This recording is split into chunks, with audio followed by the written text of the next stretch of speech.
ഗർഭിണികളിൽ ചിലരിൽ മാത്രം എന്തുകൊണ്ടാണ് ശ്വാസതടസ്സം അനുഭവപ്പെടുന്നത് അല്ലെങ്കിൽ കിതപ്പ് കൂടുതലായിട്ട് അനുഭവപ്പെടുന്നത് എന്നതിനെ കുറിച്ചാണ് ഇന്നത്തെ വീഡിയോയിൽ ഡിസ്കസ് ചെയ്യുന്നത്. ഞാൻ ഡോക്ടർ റിസ. എന്റെ ചാനൽ ആദ്യമായിട്ട് കാണുന്നവരാണെങ്കിൽ സബ്സ്ക്രൈബ് ചെയ്യാൻ മറക്കരുത്. ചില ഗർഭിണികളൊക്കെ ഫേസ് ചെയ്യുന്ന ഒരു കാര്യമായിരിക്കും, കുറച്ച് സമയം നടന്നു കഴിഞ്ഞാൽ അല്ലെങ്കിൽ ചെറിയൊരു എക്സസൈസ് ചെയ്താൽ അല്ലെങ്കിൽ വീട്ടിലെ ജോലികൾ ചെയ്താൽ, കുഞ്ഞുകൊണ്ടുള്ള ജോലികൾ ചെയ്ത് കഴിഞ്ഞാൽ, സ്റ്റെപ്പൊക്കെ കയറി കഴിഞ്ഞാൽ ശ്വാസതടസ്സം കൂടുതലായിട്ട് അനുഭവപ്പെടുകയും അതുപോലെ തന്നെ കിതപ്പൊക്കെ കൂടുതലായിട്ട് അനുഭവപ്പെടാറുള്ളത്. ചില ഗർഭിണികൾക്ക് കിടക്കുന്ന സമയത്തായിരിക്കും കൂടുതലായിട്ട് ശ്വാസതടസ്സം അനുഭവപ്പെടാറുള്ളത്. അതുകൊണ്ട് തന്നെ അവർക്ക് ഉറങ്ങുന്നതിൽ കുറച്ച് ബുദ്ധിമുട്ടുണ്ടാക്കുകയും ചെയ്യാറുണ്ട്. എന്തൊക്കെ കാരണങ്ങൾ കൊണ്ടാണ് ചില ഗർഭിണികളിൽ മാത്രമായിട്ട് ഇങ്ങനെ ശ്വാസതടസ്സം അനുഭവപ്പെടുന്നത് എന്നും എപ്പോഴാണ് നമ്മളൊരു ഡോക്ടറെ കാണിക്കേണ്ടത് എന്നതിനെ കുറിച്ച് നോക്കാം. നമുക്ക് ഗർഭകാലത്തിന്റെ അവസാന മാസത്തോട് അടുക്കുന്ന സമയത്താണ് മിക്ക ഗർഭിണികൾക്കും ശ്വാസം എടുക്കാനുള്ള ബുദ്ധിമുട്ടും കിതപ്പൊക്കെ കൂടുതലായിട്ട് അനുഭവപ്പെടാറുള്ളത്. എന്നാൽ ചുരുക്കം ചില ഗർഭിണികൾക്ക് ഗർഭകാലത്തിന്റെ തുടക്കം മുതൽ തന്നെ ശ്വാസതടസ്സവും കിതപ്പൊക്കെ കൂടുതലായിട്ട് അനുഭവപ്പെടാറുണ്ട്. ഇനി എന്തൊക്കെ കാരണങ്ങൾ കൊണ്ടാണ് ഗർഭാവസ്ഥയിൽ ഗർഭിണികൾക്ക് ശ്വാസതടസ്സം അനുഭവപ്പെടുന്നത് എന്ന് നോക്കാം.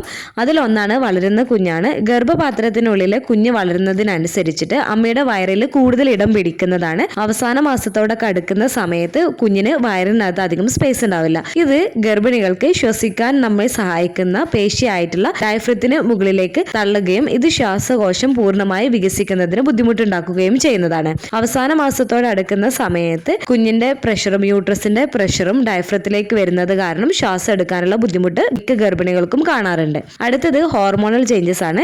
ഗർഭകാലത്തിന്റെ തുടക്കത്തിൽ മിക്ക ഗർഭിണികൾക്കും ശ്വാസതടസ്സവും കിതപ്പൊക്കെ കൂടുന്നതിന്റെ പ്രധാന കാരണങ്ങളിൽ ഒന്നാണ് പ്രഗ്നൻസി സമയത്ത് ഉണ്ടാകുന്ന ഹോർമോണൽ ചേഞ്ചസ് തന്നെയാണ്. ഗർഭകാലത്തെ ഹോർമോൺസ് ശരീരത്തിന്റെ രക്തത്തിന്റെ അളവിലും ശ്വാസകോശ പ്രവർത്തനത്തിലും മാറ്റങ്ങൾ വരുത്തുന്നുണ്ട്. ഇത് ശ്വാസമുട്ടൽ അനുഭവപ്പെടുന്നതിന് ഇടയാക്കിയേക്കാം. പ്രഗ്നൻസി സമയത്ത് ഉണ്ടാവുന്ന പ്രൊജസ്ട്രോൺ ഹോർമോണിന്റെ അളവ് കൂടുന്നത് ഈ ഹോർമോണ് തലച്ചോറിനെ കൂടുതൽ ശ്വസിക്കാൻ ഉത്തേജിപ്പിക്കുകയും ഇത് നിങ്ങൾ വേഗത്തിലും ആയത്തിലും ശ്വസിക്കാൻ സഹായിക്കുകയും ചെയ്യുന്നതാണ്.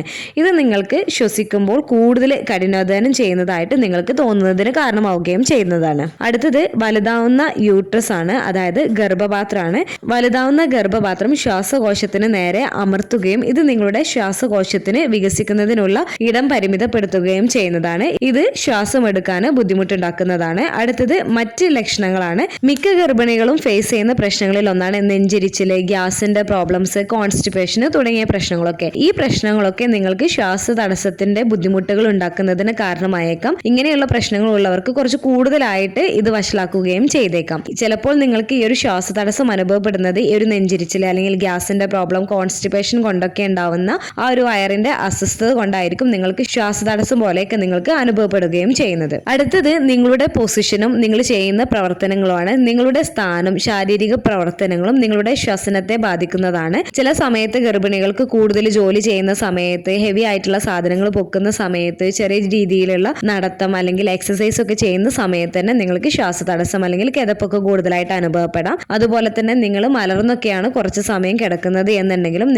ചിലപ്പോൾ നിങ്ങൾക്ക് ശ്വാസതടസ്സവും കിതപ്പും കൂടുതലായിട്ട് അനുഭവപ്പെടുന്നതിന് കാരണമായേക്കാം. അടുത്തത് നിങ്ങളുടെ ശരീരഭാരമാണ്. നിങ്ങളുടെ ശരീരഭാരം കൂടുന്നതിനനുസരിച്ചിട്ട് നിങ്ങൾക്ക് നെഞ്ചിലും ശ്വാസകോശത്തിലും അധിക സമ്മർദ്ദം ചെലുത്തുന്നതാണ്. ഇത് നിങ്ങൾക്ക് നെഞ്ചിലെന്തോ ഭാരമുള്ളതായിട്ട് തോന്നുകയും ശ്വസിക്കാൻ അല്പം ബുദ്ധിമുട്ടുണ്ടാക്കുകയും ചെയ്യുന്നതാണ്. അടുത്തത് ഹാർട്ടിൽ ഉണ്ടാവുന്ന ചേഞ്ചസ് ആണ്. ഗർഭാവസ്ഥയിൽ അമ്മയ്ക്കും കുഞ്ഞിനും രക്തം പമ്പ് ചെയ്യാൻ വേണ്ടിയിട്ട് ഹൃദയം കഠിനമായിട്ട് പ്രവർത്തിക്കുന്നുണ്ട്. ഇത് അധിക ജോലി ചെയ്യുമ്പോൾ ശ്വാസതടസ്സം അനുഭവപ്പെടാൻ ഇടയാക്കുകയും ചെയ്യുന്നതാണ്. അടുത്തത് നിങ്ങളുടെ കുഞ്ഞിന്റെ സ്ഥാനമാണ്. നിങ്ങളുടെ കുഞ്ഞ് ഗർഭപാത്രത്തിൽ എങ്ങനെയാണ് കിടക്കുന്നത് എന്നതിനനുസരിച്ചിട്ടും നിങ്ങളുടെ ഡയഫ്രത്തിലേക്ക് കുഞ്ഞ് കൂടുതലായിട്ട് പ്രഷർ കൊടുക്കുന്നുണ്ട് എന്നുണ്ടെങ്കിലും നിങ്ങൾക്ക് ശ്വാസം എടുക്കാനുള്ള ബുദ്ധിമുട്ടൊക്കെ നിങ്ങൾക്ക് അനുഭവപ്പെടുന്നതിന് കാരണമായേക്കാം. അതുപോലെ തന്നെ നിങ്ങളുടെ കുഞ്ഞ് പെൽവിക് ഏരിയയിലേക്ക് ഫിക്സ് ആയിട്ടുണ്ട് എന്നുണ്ടെങ്കിൽ മിക്ക ഗർഭിണികൾക്കും ഡയഫ്രത്തിലേക്ക് ഉണ്ടാക്കുന്ന ആ ഒരു പ്രഷർ റിലീസ് ചെയ്യുന്നത് കാരണം നിങ്ങൾക്ക് ഈസി ആയിട്ട് ബ്രീത്ത് ചെയ്യാൻ കഴിയുന്നതുമാണ് ഗർഭകാലത്തിന്റെ അവസാന മാസത്തോടെ അടുക്കുന്ന സമയത്ത്. അടുത്തത് ഗർഭിണികളിൽ കാണുന്ന വിളർച്ചയാണ്, അതായത് അനീമിയാണ്. അനീമിയ ഉള്ളവർക്ക് ഓക്സിജൻ വഹിക്കാനുള്ള ചുവന്ന രക്താണുക്കൾ കുറവാണ്. ഇത് കൂടുതൽ ക്ഷീണവും ശ്വാസതടസ്സവും ഉണ്ടാക്കുന്നതിന് കാരണമാവുകയും ചെയ്യുന്നതാണ്. ഈ പറഞ്ഞ കാരണങ്ങൾ കൊണ്ടൊക്കെയാണ് പ്രധാനമായിട്ടും ഗർഭാവസ്ഥയിൽ ഗർഭിണികൾക്ക് ശ്വാസതടസ്സം അല്ലെങ്കിൽ കിതപ്പൊക്കെ കൂടുതലായിട്ട് അനുഭവപ്പെടുന്നതിന് കാരണമാവുന്നത്. പ്രത്യേകിച്ച് എന്തെങ്കിലും പ്രവർത്തികളൊക്കെ ചെയ്യുന്ന സമയത്ത്, അതുപോലെ തന്നെ കിടക്കുന്ന സമയത്തൊക്കെ ആയിരിക്കും കൂടുതലും നിങ്ങൾക്ക് ഇത് അനുഭവപ്പെടുന്നത്. ഗർഭസമയത്ത് നിങ്ങൾക്ക് കിടക്കുമ്പോൾ നിങ്ങൾക്ക് കിതപ്പ് അനുഭവപ്പെടുകയാണ് എന്നുണ്ടെങ്കിൽ നിങ്ങളുടെ അപ്പർ ബോഡി പാർട്ട് കുറച്ച് പൊക്കി വെച്ചിട്ട് കിടക്കാൻ വേണ്ടിയിട്ട് നിങ്ങൾ ശ്രദ്ധിക്കുക. ഇത് നിങ്ങൾക്ക് ശ്വസിക്കുമ്പോൾ ഉണ്ടാവുന്ന ആ ഒരു ബുദ്ധിമുട്ട് കുറക്കുന്നതിന് സഹായിക്കുന്നതാണ്. എന്നാൽ ഗർഭാവസ്ഥയിൽ കാണുന്ന ഈ ഒരു ശ്വാസതടസ്സം അല്ലെങ്കിൽ കിതപ്പ് നോർമൽ ആയിട്ടുള്ള ഒരു കാര്യമാണ്. ഇതിൽ നിങ്ങൾ ടെൻഷൻ ആവേണ്ടതില്ല. എന്നാൽ നിങ്ങൾക്ക് ഈ ഒരു ശ്വാസതടസ്സവും കിതപ്പൊക്കെ കൂടുതലായിട്ട് അനുഭവപ്പെടുന്നുണ്ട്, നിങ്ങൾക്ക് അതൊരു പ്രോബ്ലം ആയിട്ട് നിങ്ങൾക്ക് നിങ്ങളുടെ ഡെയിലി ലൈഫിൽ നിങ്ങൾക്കത് തോന്നുന്നുണ്ട് എന്നുണ്ടെങ്കിൽ തീർച്ചയായിട്ടും നിങ്ങളുടെ ഡോക്ടറോട് നിങ്ങൾ പറയേണ്ടതാണ്. നിങ്ങൾക്ക് എന്തെങ്കിലും ശ്വാസതടസ്സവുമായി ബന്ധപ്പെട്ട എന്തെങ്കിലും പ്രോബ്ലംസ് ഒക്കെ ഉണ്ടോ എന്നൊക്കെ അറിയുന്നതിന് വേണ്ടിയിട്ട് ചില ഗർഭിണികൾക്ക് എക്കോ ടെസ്റ്റും കാര്യങ്ങളൊക്കെ ഡോക്ടേഴ്സ് പറയുകയും ചെയ്യുന്നതാണ്. ഈ ഒരു വീഡിയോ നിങ്ങൾക്ക് യൂസ്ഫുൾ ആയിട്ട് തോന്നിയിട്ടുണ്ടെങ്കിൽ മറ്റുള്ളവർക്കും കൂടെ ഷെയർ ചെയ്ത് കൊടുക്കുക. എന്തെങ്കിലും ഡൗട്ടുകൾ ഉണ്ടെങ്കിൽ നിങ്ങൾക്ക് കമന്റ് ആയിട്ട് ചോദിക്കാവുന്നതാണ്. അടുത്തൊരു വീഡിയോയിൽ കാണുന്നത് വരെ ബൈ.